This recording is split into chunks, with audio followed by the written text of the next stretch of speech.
கர்த்தருக்கு நன்றி சொல்வோம். இந் இம் இந்த வாரம், இந்த காலாண்டு முழுவதும் நாம் என்ன படிக்கிறோம்னா, யோசுவா சொல்லும் விசுவாச பாடங்கள் என்கிற தலைப்பில பாடங்கள மிக மிக அருமையான பாடங்கள நாம படித்துக் கொண்டு வந்திருக்கிறோம். அந்த வரிசையில இது 11வது வாரம். இந்த இந்த வாரம் நாம படிக்கிறது தேசத்தில் வாழ்தல் என்ற தலைப்பின் கீழ அருமையான பாடங்கள படித்துக் கொண்டு வருகிறோம்.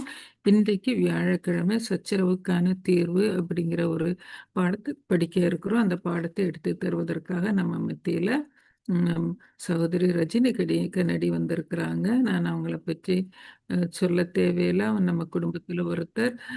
தொடக்க காலத்துல இருந்தே நம்ம கூட இருக்கிறாங்க. நிறைய ஊழிய வாஞ்சை உள்ளவங்க. என்ன எப்படிப்பட்ட கஷ்டம் வந்தாலும் அதன் மத்தியிலும் கர்த்தருடைய ஊழியத்த செய்யணும் அப்படின்னு சொல்லி வாஞ்சையோடு ஊழியத்தை செய்து கொண்டிருக்கிற மகள். அவங்களுக்காக தொடர்ந்து ஜெபித்துக் கொள்வோம். இந்த நேரத்த அவங்க கையில நான் ஒப்புக் கொடுக்கிறேன். ஆம்.